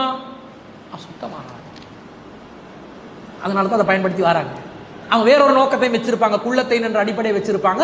அந்த அடிப்படை தவறாக இருந்தாலும் இந்த ஹதீஸில் இருந்து நாங்கள் விளங்குறோம். ஹவுலோண்டு கூட என்ன செய்யலாம், ஒரு பள்ளிவாசல் ஏற்பாடு செய்து வைத்தால் அது தவறு கிடையாது. ஆனால் மாசத்துக்கு ஒருக்கையாவது அது சுத்தப்படுத்தணும். அது காலம் முழுக்க தண்ணீர் அப்படியே வச்சா என்ன செய்யும், அந்த தண்ணீருடைய இயல்பான தன்மை மாறிவிடும். இயல்பான தன்மை மாறிச்சண்டா பச்சை பசேரண்டு ஆவிச்சென்று வைங்க ஹவுல் தண்ணி, அப்ப அது சுத்தமான தண்ணீர் இடத்துல இருந்து விலகிடும். அப்படி இல்லாத நிலைக்கு அந்த தண்ணீரை பயன்படுத்தக்கூடியதா வைக்கணும் என்றது நாங்கள் விளங்கிக் கொள்றோம். அடுத்தது, ஒரு பாத்திரத்தில் தண்ணீர் இருக்குது, அந்த தண்ணீர்ல காகம் வந்து வாய வைக்குது, பூனை வாய வைக்குது, நாய் வாய வைக்குது, எலி வாய வைக்குது, பள்ளி ஒன்று வந்து விழுது, பூச்சிக்கள் வந்து விழுது. இந்த நிலையில் அந்த தண்ணீரை பயன்படுத்தலாமா பயன்படுத்த முடியாதா என்பதை நாங்கள் அறிந்து கொள்ள வேண்டும். அதுக்கு ஒரு செய்தி நேரடியாக வருது. பொதுவாக ஒரு கோழி, வீட்டு வாசல்ல நாங்கள் கோழி வளர்ப்போமா இல்லையா, ஒரு பேசன்ல தண்ணி வச்சிருக்கிறோம். கோழி வந்து பேசன்ல என்ன செய்யுது, தண்ணீர் குடிக்குது. அல்லது ஒரு சிட்டுக்குருவி வந்து தண்ணீர் குடிக்குது. அல்லது நாங்கள் ஒரு புறாவை வளர்க்குறோம், அந்த புறா வந்து தண்ணியை குடிக்குது. அல்லது ஒரு பூனை வந்து தண்ணியை குடிக்குது. அல்லது நம்ம தெருவில் இருக்கக்கூடிய சொறி நாய் ஒன்று வந்து தண்ணியை குடிக்குது. இந்த நிலையில் அந்த தண்ணீர் சுத்தம் அசுத்தம் என்பதை எவ்வாறு தீர்மானிப்பது? எல்லாமே எந்த பிராணி வாய வச்சாலும் சுத்தம் என்று முடிவு செய்வதா, எந்த பிராணி வாய வச்சாலும் அசுத்தம் என்று முடிவு செய்வதா, அல்லது அதற்கு வேறு விதமான சட்டங்கள் இருக்குதா என்றதையும் நாங்கள் விளங்கிக் கொள்ளணும். இப்ப ஒரு ஹதீஸ் வருது, இதை வந்து அபூ கத்தாதா அவர்கள் செயலாற்றி காட்டியதாக கப்ஷா பின்த் கஅப் இப்னு மாலிக் அவர்கள் அறிவிக்கிறார்கள். ஒரு பெண்மணி அறிவிக்கிறாங்க, அன்ன அபா கத்தாதா, அபூ கத்தாதா அவர்கள் தஹல அலைஹா, கப்ஷா இடம் செல்கிறார்கள். சும்ம தக்கரத் கலிமத்தன் மஅனாஹா, பிறகு வந்து ஒரு வார்த்தையை சொல்றாங்க. ஃபஸகப்து லஹு வுதுஅன், பிறகு அவங்க ஒரு வார்த்தையை சொன்னா அவங்க உளுவுக்காக வேண்டி தண்ணீரை கொண்டு வந்து வைக்கிறாங்க. ஃபஜாத் ஹிர்ரத்துன், ஒரு பூனைக்குட்டி வருது. ஃபஸரிபத் மின்ஹு, அந்த தண்ணீர்ல இருந்து பூனைக்குட்டி தண்ணீரை குடிக்குது. ஃபஅஸ்கா லஹா லஹல் இனா, கத்தாதா என்ன செய்யறார், அபூ கத்தாதா அந்த பூனைக்கு தண்ணீரை குடிக்கிற மாதிரிக்கு அந்த பாத்திரத்தை சரிச்சு வைக்கிறார். இன்னும் குடி இன்னும் குடி என்று சரிச்சு வைக்கிறார். காலத் கப்ஷத்து, கப்சா சொல்றாங்க பெண்மணி, ஃபரஆனி அன்துரு இலைஹி, நீங்க வந்து செய்யற காரியம் என்னைய வந்து பார்க்கக்கூடியதாக நீங்க என்னைய பார்த்து கொண்டு இருந்தீங்க. பகால அத்தஅஜபீன யா இப்னத அஹி, கப்சாவை எனது சகோதரனின் மகளே, நான் செஞ்ச இந்த காரியத்தை பார்த்து நீங்க வியப்படைறீங்களா, ஆச்சரியப்படுறீங்களா? ஃபகுல்து நஅம், கப்சா சொல்றாங்க ஆமா, என்ன புதுசா இருக்குது, பூனைக்கு வந்து தண்ணியை வந்து குடிக்க வைக்கிறீங்க, அந்த தண்ணீரை உழுவுக்காக கொண்டு வந்த தண்ணீர், அதுல நீங்க உழு வேற செய்றீங்க, இது வந்து புதுனமா இருக்குது அப்படின்னு சொல்றாங்க. அப்ப அவங்க சொல்றாரு, கால அபூ கத்தாதா சொல்றார், இன்ன ரசூல் அல்லாஹி ஸல்லல்லாஹு அலைஹி வஸல்லம் கால, ரசூல் ஸல்லல்லாஹு அலைஹி வஸல்லம் சொன்னாங்க, இன்னஹா லைஸத் பி நஜஸின், இந்த பூனை இருக்குது அது நஜீஸ் அல்ல என்று சொன்னார்கள். இப்ப பூனை வளர்க்கிறவங்களுக்கு எல்லாம் சந்தோஷமா இருக்கு, பூனை நஜீஸ் இல்ல. யாரு சொன்னா? ரசூல் ஸல்லல்லாஹு அலைஹி வஸல்லம் சொல்லிட்டாங்க. பூனை என்பது நஜீஸான ஒரு மிருகம் அல்ல. இன்னமாஹிய மினத் தவ்வாஃபீன அலைக்கும் வத் தவ்வாஃபாத்தி, இந்த பூனை வகைராக்கள் இருக்கிறதே அவைகள் என்ன என்று சொன்னா, உங்களை சுற்றி வரக்கூடிய மிருகங்கள், உயிரினங்கள். அப்ப ரசூல பூனைக்கு மட்டும் சொல்றாங்கல்ல, இப்ப உங்களை சுத்தி வரக்கூடிய விதத்தில் இருக்கக்கூடிய பிராணிகள் எதுவாக இருந்தாலும், புலி கரடி எல்லாம் எங்களை சுத்தி வருமா? இல்ல. வீட்டு பிராணிகள், செல்ல பிராணிகளாக எது இருக்கிறதோ அவைகள் வாய் வைத்தால் அவைகள் நஜீஸ் அல்ல என்பதை இந்த பூனையுடைய சம்பவத்தை வைத்தே நபி ஸல்லல்லாஹு அலைஹி வஸல்லம் அவர்கள் சொல்லி இருக்கிறார்கள் என்று அபூ கத்தாதா அவர்கள் அறிவிக்கிறார்கள். இந்த செய்தியை நசாயில 67வது செய்தியாக நாங்க பார்க்கிறோம். சஹீஹான ஒரு ஹதீஸ். இப்ப பூனை என்பது நஜீஸ் இல்லை. ஒரு மௌலவி ஒருத்தர் சொல்லியிருந்தாரு, பூனை வந்து வீட்டில் இருந்தா மலக்குமார்கள் வரமாட்டாங்க, ஜின்கள் வந்து குடியேறுவாங்க என்ற மாதிரி அது பொய் என்றது இந்த ஹதீஸ்ல இருந்து தெளிவா விளங்குது. இப்போ பூனை நஜீஸ் இல்லை என்றால் பூனை வாய் வச்ச தண்ணீர் உதுவுக்காக வேண்டி பயன்படுத்தலாம். பூனை மட்டுமா இல்லை, இன்னமாகிய இந்த பூனைகள் என்பதெல்லாம் ரசூலுல்லாஹ் சொல்றாங்க மினத் தவ்வாஃபீன அலைக்கும், உங்களை சுற்றி வரக்கூடியவர்கள், வத்தவ்வாஃபாத் சுற்றி வரக்கூடிய ஆண்களும் பெண்களும் உயிரினங்கள், சுற்றி வரக்கூடியவைகளாக இருக்கக்கூடிய மிருகங்கள் ஆணினத்தில் இருந்தாலும் பெண்ணினத்தில் இருந்தாலும் உங்களோட சுற்றி வரக்கூடிய செல்ல பிராணிகளாக இருந்தால் அவை வாய் வைத்த தண்ணீர் சுத்தமானது. இப்போ கோழி நம்மளை சுற்றி வரக்கூடியதானே, சுற்றி வந்தோடனே நாங்கள் என்ன சுற்றி எடுத்து குர்பானை கொடுத்து சாப்பிடுவோம், அது வேற விஷயம். ஆனால் நம்மளை சுற்றி வரக்கூடியது புறாக்கள், மைனாக்கள், லவ் பேர்ட்ஸ்கள், வீடுகளில் வளர்க்குற செல்ல பிராணிகள், பூனைகள், நாயும் நம்மளை சுற்றி வரக்கூடியது தான். ஆனால் அதுக்கு வேற விதமான சில தடைகள் வந்துருச்சு. அது என்னன்றதை பார்ப்போம். இது போன்ற நம்மளை சுற்றி வரக்கூடிய செல்ல பிராணிகளாக எது இருக்குதோ அவங்க வாய் வச்சா அந்த தண்ணீர் அசுத்தம் இல்லை, தாராளமாக அதை பயன்படுத்தலாம் என்பதை விளங்கிக் கொள்கிறோம். அப்ப நாய்க்குரிய நிலைமை என்ன? நாய் இவங்களை சுற்றி வர்றது தானே, சும்மா வராது, வாழை ஆட்டி ஆட்டி வரும். மற்றதெல்லாம் சும்மா தான் வரும். நாய் நன்றி உள்ள மிருகம் என்றுவாங்க. ஆனால் நமக்கு நாயை கண்டாலே அலர்ஜி. 5 கிலோமீட்டர் தூரம் இருக்க தான் பார்ப்போம், நாயை கண்டு ஓடுறது. அதுக்கு காரணம் இந்த நாயை வந்து நாங்கள் நாய் என்பதனால வெறுக்கக்கூடாது, நாய் என்பதனால் நாங்கள் வெறுக்கக்கூடாது. நாயுடைய விஷயத்துல ஒரு சட்டம் வருது, அந்த சட்டத்தை அடிப்படையாக கொண்டு வெறுக்கலாம். எப்படி? அந்த அசுத்தமாக கூடிய ஒரு தன்மை நாயிடம் இருக்கிறது, எனவே நாங்கள் கொஞ்சம் ஒதுங்கி இருக்கணும் என்பதற்காக நாயை வெறுக்கலாம். எப்படி வருது? அபூ ஹுரைரா ரலியல்லாஹு அன்ஹு அறிவிக்கிறாங்க, சஹீஹ் புகாரில 172வது செய்தி, இதா ஷரிபல் கல்பு ஃபீ இனாஇ அஹதிக்கும், ஒரு நாய் உங்கள் யார் ஒருவருடையாவது பாத்திரத்தில் குடித்தால், தண்ணீரை வாயை வைத்து குடித்தால், அந்த பாத்திரத்தை 7 தடவைகள் கழுவ வேண்டும். இப்ப நாய் வாயை வச்சு குடிக்குது, பாத்திரத்தையா நக்கி கொண்டு குடிக்கும். நாய் வாயை வச்சு குடிக்கும் போது இப்படி நாங்க கப்புல வாயை வைக்கிற மாதிரி நாய் வைக்குமா? வைக்காது. நாய் நேரடியா என்ன செய்யும்? தண்ணீர்ல தான் வாயை வைக்கும். பாத்திரத்தை நக்கி கொண்டா தண்ணி குடிக்கும்? இல்ல, தண்ணீர்ல தான் நேரடியா நாக்கு மூலமா என்ன செய்யும்? தண்ணீர் எடுக்கும். ரசூலா சட்டம் எதுக்கு போடுறாங்க? பாத்திரத்தையே 7 தடவை கழுவுன்றாங்க. நாய் தண்ணீர்ல தான் வாயை வச்சுச்சு, பாத்திரத்தையே 7 தடவை கழுவ சொல்றாங்க. அப்ப கன்ஃபார்மா தண்ணீரை பயன்படுத்த இயலான்னு. இன்னொரு ஹதீஸ் வருது சஹீஹ் முஸ்லிம்ல 471வது ஹதீஸ், அபூ ஹுரைரா ரலியல்லாஹு அன்ஹு அறிவிக்கிறாங்க, கால ரசூலுல்லாஹி ஸல்லல்லாஹு அலைஹி வஸல்லம், தஹூரு இனாஇ அஹதிக்கும் இதா வலஹ ஃபீல் கல்பு, ஒரு நாய் பாத்திரத்திலே நக்கினால், நாக்கை விட்டால் அது எப்போது தூய்மையாகும் என்றால், ஐயக்ஸிலஹு சப்அ மர்ராத்தின், நீங்கள் 7 தடவை அந்த பாத்திரத்தை கழுவ வேண்டும். ஊலாஹுன்ன பித்துராப், முதலாவது தடவை மண்ணை கொண்டு கழுவ வேண்டும் என்றாங்க. இப்ப ரசூலுல்லாஹ் அந்த பாத்திரமே அசுத்தமாகுது, 7 தடவை கழுவணும் என்றாங்க, முதல் தடவை மண்ணை போட்டு கழுவுங்கன்றாங்க. சஹீஹ் முஸ்லிம்ல 473வது ஹதீஸ்ல வருது, ரசூல் ஸல்லல்லாஹு அலைஹி வஸல்லம் அவங்க இந்த பாத்திரத்தில் நாய் வாயை வைத்தால் அது சம்பந்தமாக சொல்லும்போது, வகால இதா வலகல் கல்பு ஃபில் இனாஇ, ஒரு நாய் பாத்திரத்திலே வாயை வைத்தால், ஃபக்ஸிலூஹு சப்அ மர்ராத்தி, அதை 7 தடவைகள் கழுவுங்கள். வஅஃபிருஹு ஸாமினத ஃபித் துராப், 8வது தடவை மண்ணை கொண்டு கழுவுங்கள்.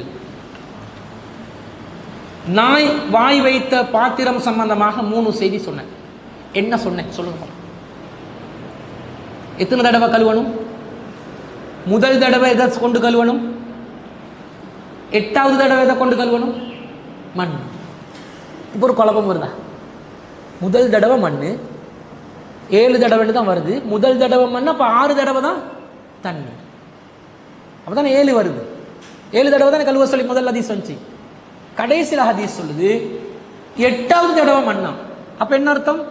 7 தடவை தண்ணீரால கழுவி 8வது தடவை மண்ணால கழுவணும். இப்ப 7 தடவை தண்ணீர்ல கழுவிட்டு 8வது தடவை மண்ணால கழுவினா மறுவா 9வது தடவை திருப்பி மண்ணை கழுவணுமே.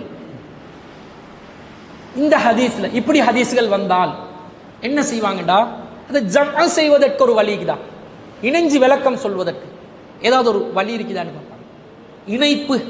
இணைத்தல்ல ஏதாவது ஒரு முடிவு கட்டலாமா என்று பார்ப்பாங்க. இணைப்பில் விளக்கம் சொல்வதற்கு முடியுமா? இதுல சொல்லுங்க பார்ப்போம். முதல் தடவை மண்ணு 8வது தடவை மண்ணு எப்படி இணைக்கிறீங்க? முதல் தடவை மண்ணு மாதிரி அல்லது 8வது தடவை மண்ணு மாதிரி இப்படி சொல்லலாமா? சொல்ல முடியாது. 7 தடவை 8 தடவை இணைக்கலுமா? பேணுதலுக்கு 8 எடுத்தா 8வது தடவை கழுவணும். முதல் தடவை கழுவ சொன்னது 8வது தடவை கழுவின பிறகு பாத்திரத்தில் நிலைமை. இந்த மாதிரி ரிவாயத்துகள் வரும் பொழுது நம்பகத்தன்மையில அதிகமாக அறிவிக்கப்பட்ட செய்திகளுக்கு முரணாக வரக்கூடிய செய்தி என்ன செய்வாங்க? பெண்டிங் வச்சிருவாங்க. அறிவிப்பாளர் சஹியானவர்கள் தான், நம்பகமானவர்கள் தான், அறிவித்தது நபிகள் நாயகம் ஸல்லல்லாஹு அலைஹி வஸல்லம் அவர்களுடைய தோழர்கள் தான், தாபியீன்கள் தபுஅத் தாபியீன்கள் தான். ஆனா இணைத்து விளக்கம் சொல்ல முடியுமா? முதல் தடவை 3ஐயும் இணைச்சு விளக்கம் சொல்றதா இருந்தா முதல் தடவை மண்ணால் கழுவ வேண்டும், பிறகு 6 தடவைகள் அல்லது 7 தடவைகள் தண்ணீரால் கழுவ வேண்டும், மீண்டும் 8வது தடவை மண்ணால் கழுவிட்டு பயன்படுத்தணும். பயன்படுத்தலுமா? மண்ணால கழுவிட்டு எல்லாமே திருப்ப ஒரு தடவை நாங்க தண்ணீரால கழுவினா மறுவ 9வது தடவை கழுவின மாதிரி ஆகும், முரணா போயிடும். அப்ப ஜம்மு பண்ண முடியாது. இந்த நிலையில் அறிவிப்பாளர் சஹியாக இருந்தாலும் சஹீஹ் முஸ்லிம் பதிவு செய்யப்பட்டிருந்தாலும் 8வது தடவை மண்ணால கழுவுங்க என்ற செய்தியை கொஞ்சம் அப்படி பெண்டிங் வச்சிடும். அப்படி வைங்க. பெண்டிங் அந்த ஹதீஸை நடைமுறைப்படுத்த இயலா. அப்ப நாய் வாய் வைத்தால் முதல் தடவை மண்ணால் கழுவ வேண்டும், பிறகு 6 தடவைகள் தண்ணீரால் கழுவ வேண்டும். மொத்தம் 7 தடவை கழுவிட்டீங்கன்னு அர்த்தம். அப்ப பாத்திரத்தையே கழுவணும் என்றா நாய் வாய் வைத்த தண்ணீரை பயன்படுத்த முடியாத அந்த தண்ணீரை நஜீஸ் என்று வீசிடணும். காரணம் என்ன?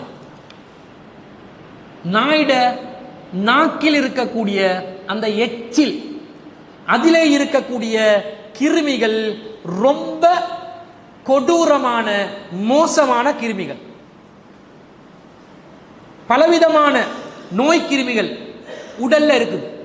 எங்கட உடம்புல இருக்குதான கிருமிகள். உடம்புல பாக்டீரியா இருக்குதா இல்லையா? இருக்குது. எங்கட உடம்புல இயற்கையாவே பாக்டீரியாக்கள் இருக்குது, அது ஒரு பிரச்சனை இல்லை. ஆனா இந்த நாயிட எச்சில ரேபிஸ் என்று வைரஸ்கள் இருக்குது. ரேபிஸ் அது போச்சண்டா உங்களோட உடம்புல எந்தெந்த பகுதி எல்லாமே டேமேஜ் பண்ண முடியுமோ மொத்தத்தையும் டேமேஜ் பண்ணும். சரியா ஒரு வைரஸ் போச்சண்டா அதுக்கு தான் ரேபிஸுக்கு எதிராக இன்ஜெக்ஷன் பண்ண சொல்லி அனிமல் கிளினிக்ல டைமுக்கு வந்து இன்ஜெக்ஷன் அடிச்சிருங்கண்டுவாங்க. பூனைகளுக்கும் அடிப்பாங்க. ஆனா பூனையில வரக்கூடிய அந்த கிருமி எங்களோட உடம்பு தாக்கு பிடிக்கும். நாயிட கிருமிகளை தாக்கு பிடிக்காது. கடுமையான கெட்ட ஒரு வைரஸாக ரேபிஸ் கிருமிகள் இருக்குது. மூளையை கூட தாக்கக்கூடிய தன்மை அதுக்கு இருக்குது. அப்ப அதை வந்து இல்லாமக்கிறதுக்கு அதுக்கு ஆன்டி ரேபிஸாக கொடுக்கப்படுறது. இஸ்லாம் காட்டின வழி என்ன? மண்ணை பயன்படுத்தி ரேபிஸ் போயிரும் என்றாங்க. மண்ணால அந்த நாயிட வாயில இருக்கக்கூடிய ரேபிஸ் வைரஸ்களை அடக்கலாம். மண்ணுல கிருமிகளை அழிக்கக்கூடிய தன்மை இருக்குது. தெரியுமா இல்லையா? நீங்க ஃபில்டர் வாட்டர் எதுக்கு வைக்கிறீங்க? ஃபில்டர் வாட்டர்ல என்ன இருக்குது? மண்ணை தானே வச்சிருப்பான், கல்லை தானே வச்சிருப்பான், அதானே ஃபில்டர் பண்ணி தரும். ஒரு தண்ணீர் அதிக சுத்தமான தண்ணீராக உங்களுக்கு கிடைக்கணும் என்றா அதிகமான கற்களும் மண்ணும் கலந்து அந்த தண்ணி வரக்கூடியதா இருக்கணும். ஆத்துல நீங்க முன்னாடி இருந்து கழுவுறீங்க, குளிக்கிறீங்க, யூரினையும் பாஸ் பண்றீங்க, 100 மீட்டர் தள்ளி இருக்கிறவன் உழவு செய்யறான். என்ன காரணம்? அந்த தண்ணீர் கடந்து வருகின்ற நேரத்தில் கற்களையும் மண்ணையும் கடந்து வருகிறது. அந்த மண்ணில் இருக்கக்கூடிய டெட்ராசைக்ளின், டெட்ராலைட் ஆகிய 2 மூலகங்கள் மண்ணில். இந்த மூலகங்கள் 2 என்ன செய்து இந்த ரேபீஸுக்கு எதிராக செயல்படுகிறது. சுப்ஹானல்லாஹ். ரசூல் ஸல்லல்லாஹு அலைஹி வஸல்லம் ஒரு விஞ்ஞானி கிடையாது. ஆனா இது வஹீயின் வெளிப்பாடு. மண்ணை இயற்கையா சுத்தம் செய்து, இதுக்கெல்லாம் உங்களுக்கு விஞ்ஞான அறிவெல்லாம் இந்த டெட்ராவை பத்தி எல்லாம் தெரிய வேண்டிய அவசியம் இல்லை. கபர்ல ஒருத்தரை அடக்குறீங்க, உடம்பு அழுகி போகுது, 6 மாசத்துல தோண்டி பாருங்க, அந்த மண்ணை செக் பண்ணி பாருங்க, பியோர் மண்ணா இருக்கும். அது மொத்த அந்த உடம்புல இருக்கிற எல்லா பாக்டீரியாக்களும் ஃபங்கஸ்களையும் வைரஸ்களையும் அப்படியே உறிஞ்சி எடுத்து வடிச்சு வடிகட்டி நிலத்துக்குள்ள அனுப்பி மண்ணு தன்னை தானே சுத்தமாக்கி கொள்ளும். அதான் நாங்க அடக்க சொல்றோம், எரிக்க வேணான்றோம். அடக்குங்க. அடக்கினால் மண்ணு தானாகவே தன்னை சுத்தம் செய்து கொள்ளும். அந்த தன்மை இருப்பதனால நாய் வாய் வைத்தால் மண்ணால முதல்ல கழுவிட்டு பிறகு 7-6 தடவை தண்ணீரால் கழுவி கொள்ளுங்க என்று நபி ஸல்லல்லாஹு அலைஹி வஸல்லம் அவங்க சொல்லிக்கிறத பார்க்கிறோம். அடுத்தது தண்ணீர்ல சுடு தண்ணி சொன்னாரே, சுடு தண்ணீர், சூடேற்றப்பட்ட தண்ணீர், இதை பயன்படுத்தலாமா என்ற கேள்வி. இப்ப சூரியனுடைய தண்ணீருக்கு பட்டு தண்ணி சூடாக இருக்கலாம், அல்லது நாங்க ஹீட்டரை வச்சு தண்ணீரை சூடாக்கலாம், அல்லது ஹாட் வாட்டர் பைப்ல வரலாம். இதுல உழு செய்வதற்கு தடை ஏதாவது இருக்குதா? எந்த தடையும் இல்லை. சில செய்திகள் வருது, நபி ஸல்லல்லாஹு அலைஹி வஸல்லம் சூரிய வெளிச்சத்தால சூடேற்றப்பட்ட தண்ணீரை உழு செய்வதற்கு தடை செய்தார்கள் என்று சில செய்திகள் வருது, பலவீனமான செய்திகள். அந்த செய்திகள்ல ஹாலித் இப்னு இஸ்மாயில், வஹப் பின் வஹப், ஹைசம் பின் அதி போன்றவர்கள் இடம் பெறாங்க. இவர்கள் இது பலவீனம் அல்ல, பொய்யர்கள், மௌலூஆத்தான செய்திகள். சூரிய வெளிச்சம் பட்டா விட்டமின் டியோட சேர்ந்து தண்ணி நல்லா தான் கிடைக்க போகுது. உடம்புக்கு பட்டா தான் விட்டமின் டி, தண்ணிக்கு பட்டா விட்டமின் டி இல்லை. எந்த தப்பும் வராது, எந்த பிரச்சனையும் வராது. உடம்புக்கு பட்டாலே நல்ல பண்றாங்களே காலையில சூரியன் ஒளி. அப்ப தண்ணி சூடாக்கப்பட்ட அதுல என்ன பிரச்சனை? இது இன்னும் சொல்ல போனால் மருத்துவ ரீதியாக விஞ்ஞான ரீதியாக சுத்தமான நீர் அது சுடு தண்ணி தானங்க. இயற்கையாக நீர்ல இருக்கக்கூடிய பாக்டீரியாக்கள் நல்லதுதான், நல்ல நுண்ணங்கிகள் தான் நீரில் இருக்கிறது. அதை நாங்க உடம்புக்கு பயன்படுத்துவதனால உடம்புக்கு எந்த கேடும் வரப்போறது இல்லை. ஆனா என்ன சொல்லுவான், நல்ல கொதிக்கும் வரைக்கும் நீரை சூடாக்குங்க, அதை குடிங்க, அதான் ஆரோக்கியம் என்றுவாங்க இல்லையா? ஆரோக்கியம். அப்ப அந்த தண்ணீர்ல சுத்தத்தை இல்லாமக்கிற எதுவுமே கிடையாது. எனவே சுடு தண்ணியை வச்சு உழு செய்தால் எந்த பிரச்சனையும் இல்லை. நம்மாக்கள் இந்த சுடு தண்ணியை கரெக்டா ஒன்றுக்கு மட்டும் யூஸ் பண்ணுவாங்க. எதுக்கு? மையத்தை குளிப்பாட்டுறதுக்கு பச்சை தண்ணி வேணாண்டுவாங்க. சுடு தண்ணி நெவசூட்டுக்கு, சுடு தண்ணி நெவசூட்டுக்கு. அதுக்கு என்ன நெவசூடு? கையால் பிடிக்கிற அளவுக்கு சூடு இருந்தா பரவாயில்ல, சுடு தண்ணியை கொண்டு வாங்கண்டுவாங்க. இப்போ உங்களுக்கு விளங்குதா இல்லையா? ஜனாசாவை குளிப்பாட்டுறதுக்கு சுடு தண்ணியை பயன்படுத்த தானே செய்றீங்க. அது எதுக்கு? உழு செய்வதற்கு எப்படி தடையாகும்? தடை இல்லை. இன்னும் சொல்ல போனா இது கூடாது, மார்க்கத்தில் இப்படி செய்யக்கூடாது என்று சொல்லக்கூடிய கருத்தில் உள்ளவர்கள் குளிர் பிரதேசங்கள்ல குளிர் நீராலையா உழு செய்வார்கள். சுடு தண்ணி பயன்படுத்த மாட்டாங்களா? பயன்படுத்துவாங்க. சுடு தண்ணியை பயன்படுத்துறதுல எந்த ஒரு தப்பும் கிடையாது. அடுத்தது நின்று கொண்டு உழு செய்யலுமா, உட்கார்ந்து கொண்டு உழு செய்யலுமா?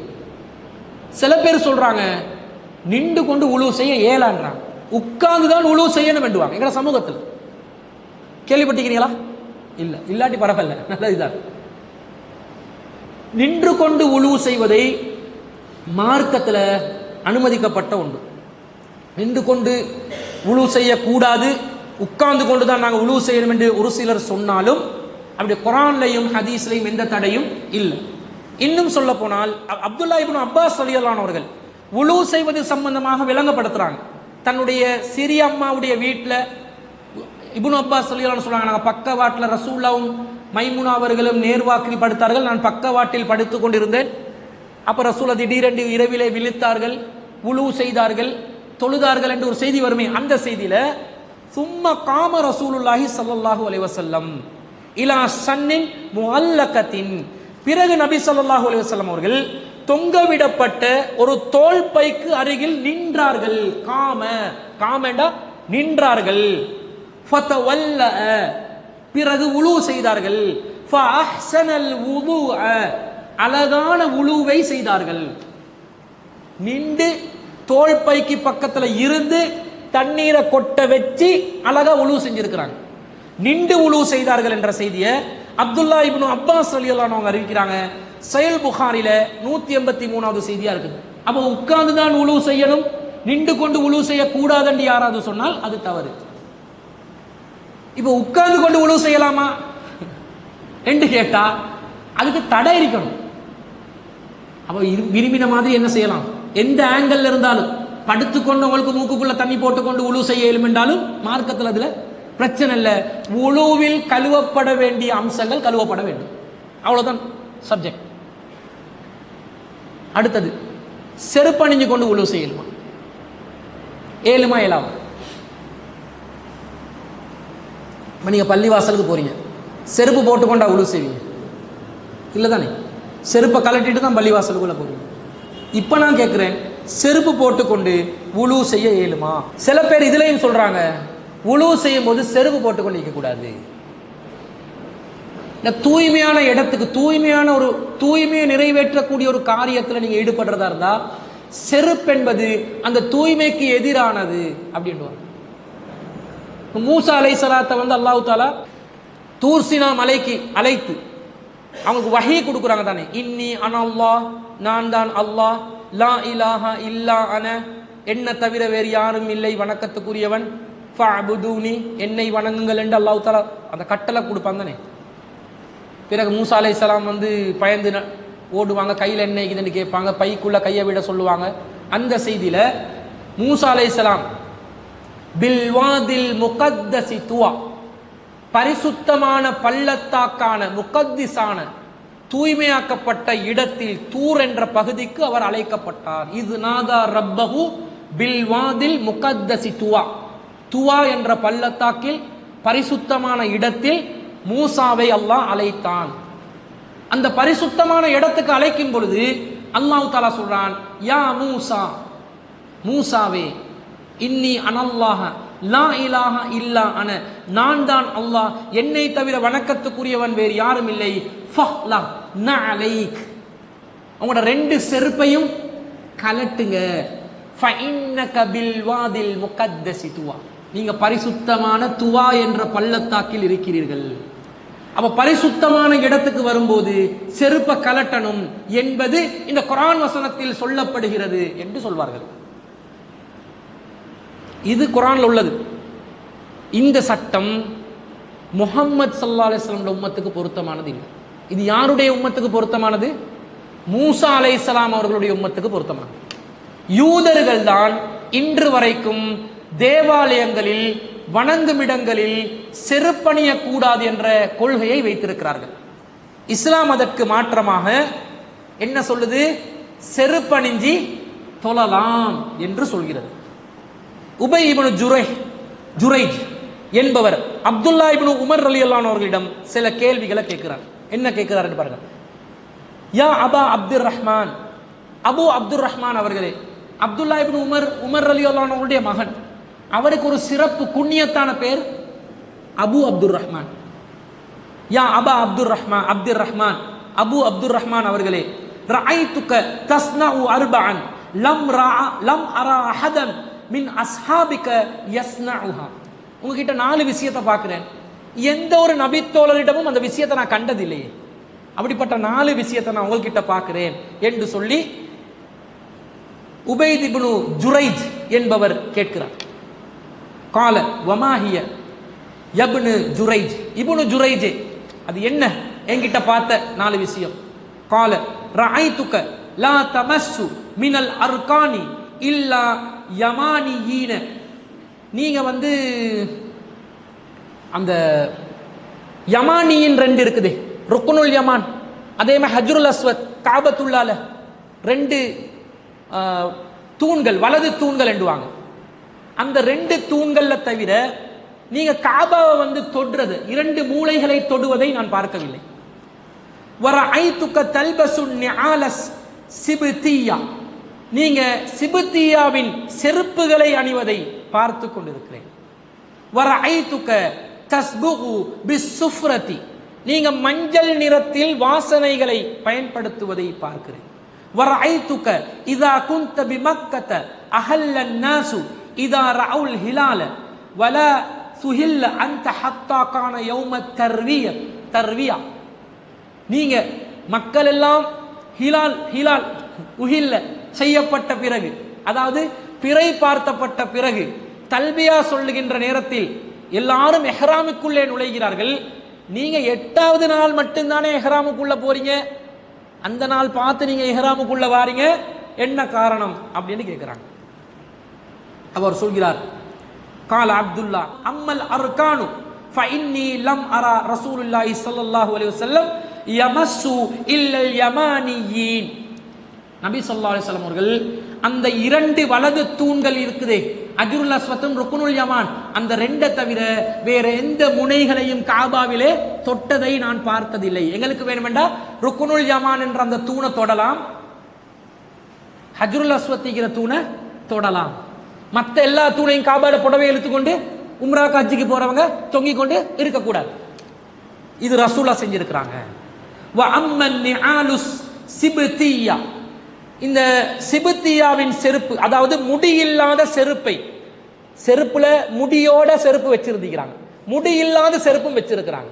அவர் சொல்கிறார், நான் முடியில்லாத செருப்பை அணிந்து கொண்டு இருக்கின்றேனே. ஃபஇன்னி ரஅய்து ரசூலல்லாஹி ஸல்லல்லாஹு அலைஹி வஸல்லம் யல்பசு நஅலுல்லதி லைஸ ஃபீஹா ஸஅருன். ரசூலுல்லாஹ் இந்த மாதிரி செருப்பு அணிந்திருக்கிறாங்க, முடியில்லாத செருப்பை அணிந்திருக்கிறார்கள். ஃபயதவல்லு ஃபீஹா, அந்த செருப்பை அணிந்தவர்களாகவே வுலு செய்தும் இருக்கிறார்கள். நம்மளோட டாபிக்கு தேவையானது முடியில்லாத செருப்பு. அந்த மிருகங்களிட தோல் செருப்பு எடுக்கும்போது அதுல ரோமங்களையும் சேர்த்து வச்சு செருப்பு வச்சிருக்கிறாங்க அந்த காலத்தில். இன்னைக்கும் அப்படி சில பட்டியெல்லாம் வரும் தானே. அப்படி இல்லாம பாலிஷ் பண்ணப்பட்ட நிலையில தோள்கள் பதறிடப்பட்டு பயன்படுத்தப்பட்டதும் இருக்குது.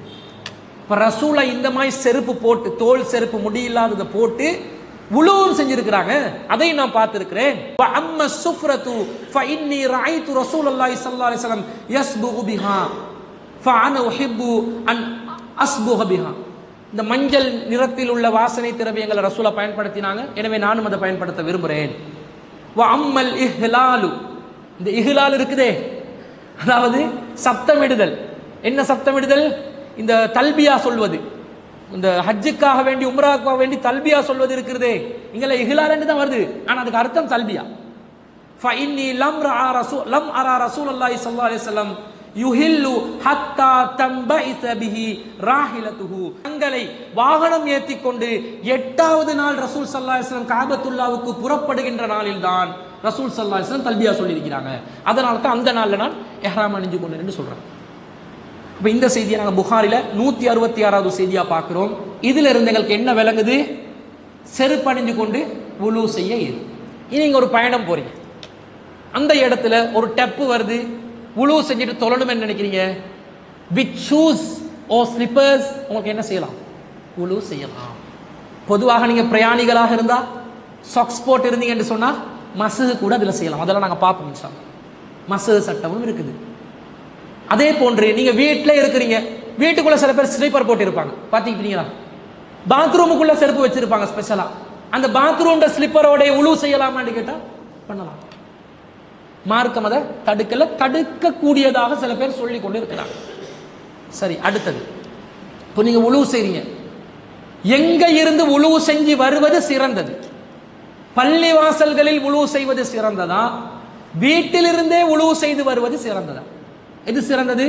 வீட்டிலிருந்து நீங்க வுலு செஞ்சு வருவதுதான் சிறந்தது. அதுக்கு ஆதாரமாக பல செய்திகள் இருக்குது. ரசூலுல்லாஹ் சொல்றாங்க, உஸ்மான் இப்னு அஃபான் ரலியல்லாஹு அன்ஹு அந்த வுலு செய்தை சம்பந்தமாக சொல்லும்போது, ரஅய்து நபிய ஸல்லல்லாஹு அலைஹி வஸல்லம், நான் ரசூலுல்லாஹ் பார்த்தேன், யதவல்லஹ வ ஹுவ ஃபீ ஹாதல் மஜ்லிஸ், ரசூல் ஸல்லல்லாஹு அலைஹி வஸல்லம் இந்த மஜ்லிஸ்ல இருந்து வுலு செய்தார்கள். ஃப அஹ்ஸனல் வுதுஅ, அழகான வுலுவை செய்தார்கள். இந்த எல்லா ஹதீஸ்லயும் ரசூலுல்லாஹ் வுலு சம்பந்தமா வரும்போது ஃப அஹ்ஸனல் வுதுஅ, அழகான வுலு, அழகான வுலு என்று. அப்ப நாங்க அசிங்கமான வுலுவை செய்யக்கூடாது, நிறைவா வுலு செய்யணும். தட்டி பிடி வுலு செய்யக்கூடாது, கம்ப்ளீட்டட் பியூட்டிஃபுல்லா இருக்கணும் வுலு. அதுக்காக அவர் கணக்கில் தண்ணியை வேஸ்ட் பண்ணவும் கூடாது, அழகான வுலுவை செய்யணும்.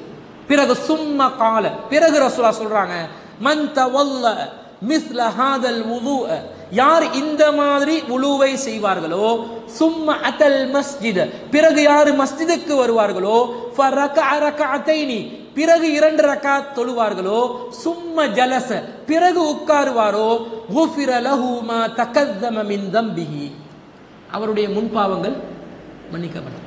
இப்போ முன்பாவங்கள் மன்னிக்கப்படணும் என்றா உலு செஞ்சிட்டு பள்ளிவாசலுக்கு வரணும்.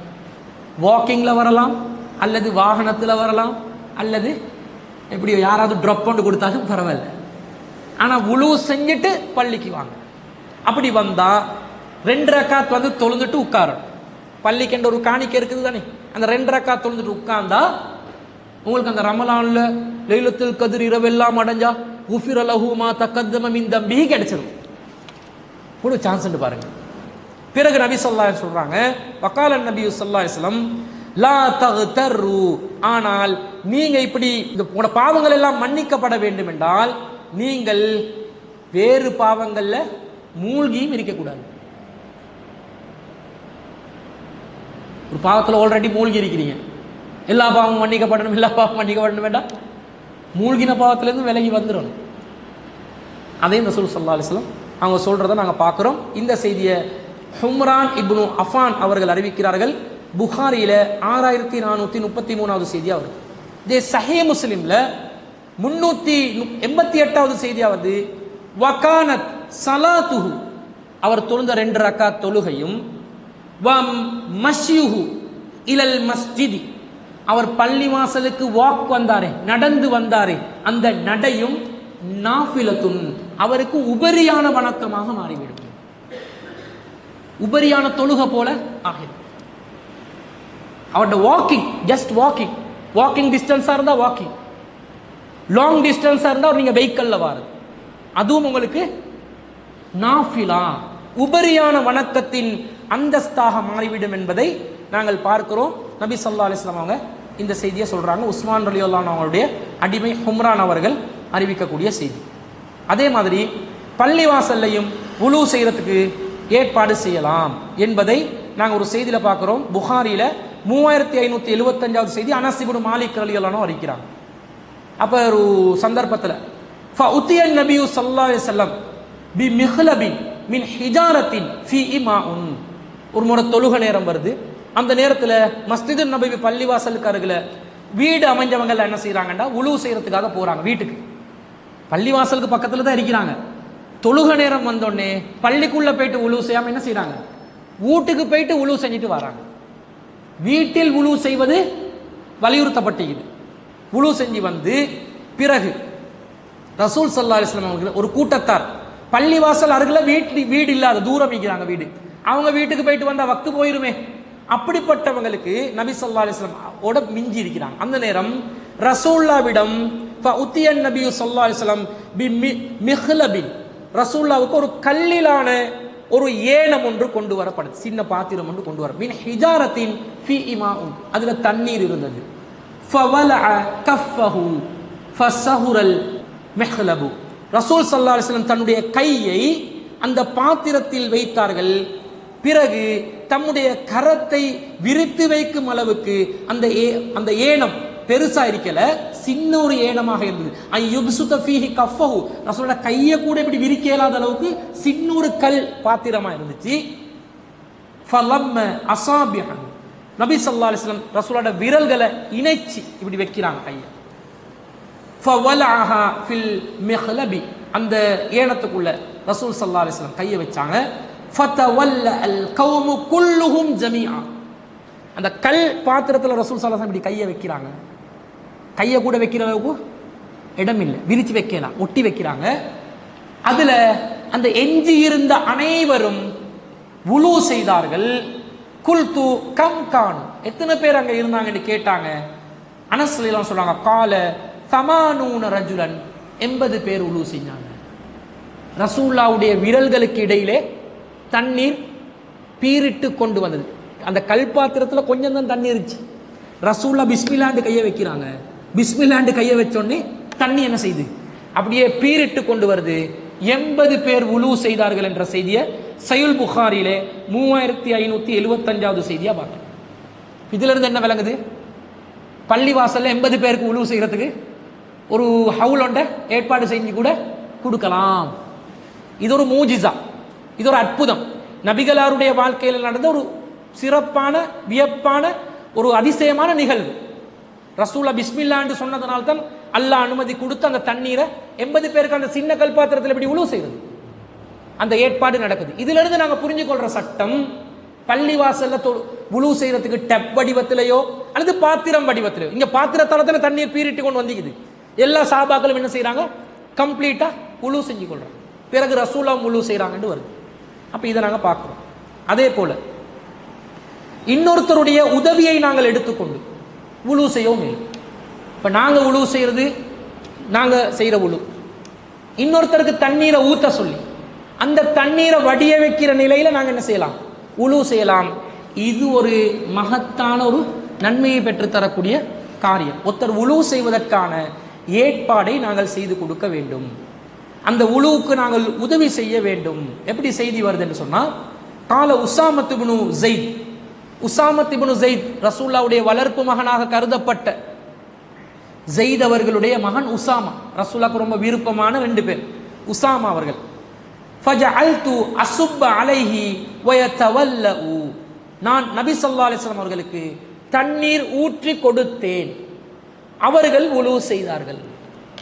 நாங்க யாராவது உழு செய்யறதுக்கு கொஞ்சம் டெப்ப பிடிங்கண்டா, தண்ணியை கொஞ்சம் ஊத்துங்கண்டா, சும்மா நீங்க வா உங்களோட வேலைக்காரனாவா என்று போகக்கூடாது. உழு செய்வதற்கு உதவி செய்யக்கூடியவர்களாக இருக்கேன். ஃபகுல்து யா ரசூலல்லாஹ், நான் அல்லாஹ்வின் தூதரே என்று சொன்னேன். அத்துஸல்லி, நீங்கள் தொழப்போகிறீர்களா என்று கேட்டேன். ரசூலுல்லாஹ் சொல்றாங்க, அல் முஸல்லா அமாமக, தொழுகவிடம் உமக்கு முன்னால் தான் இருக்கிறது, எனவே நாங்கள் தொலைதான் போறோம் என்று சொல்லி நபி ஸல்லல்லாஹு அலைஹி வஸல்லம் சொன்னதாக அந்த செய்தி வருது. உசாமா பின் ஸைத் ரலியல்லாஹு அன்ஹு இருக்கிறாங்க. 181வது செய்தியா வருது. இதன் மூலம் உழு செய்வதற்காக உதவி செய்யலாம் என்றதையும் நாங்கள் விளங்கிக் கொள்றோம். இது உழுவுக்கு முன்னால் நாங்கள் தெரிஞ்சு கொள்ள வேண்டிய அம்சங்கள் என்னன்றதை நாங்கள் எல்லாம் பார்க்கிறோம். அப்ப தண்ணீர் சம்பந்தமாக எங்களுக்கு தெரியும், உழு செய்யறதுல அடிப்படையான சில விஷயங்களும் தெரியும். உழு செய்யறதுக்கு உதவி செய்யறது, தண்ணீர் பாத்திரங்கள் ஏற்பாடு செய்வது, எப்படி பள்ளிவாசல்ல ஏற்பாடு செய்யறது, வீட்டில இருந்து உழு செய்து வாரது, இது சம்பந்தப்பட்ட செய்திகளை நாங்கள் இன்னைக்கு படிச்சுக்கிறோம். இன்ஷா அல்லாஹ் அடுத்த வாரம் உழு செய்யும் முறை சம்பந்தமாக நியத்திலிருந்து கடைசி வரைக்கும் இறுதி வரைக்கும் எல்லா அம்சங்களையும் இன்ஷா அல்லாஹ் பார்க்க இருக்கிறோம். வாஹிர் தாவானா அல்ஹம்துலில்லாஹ்.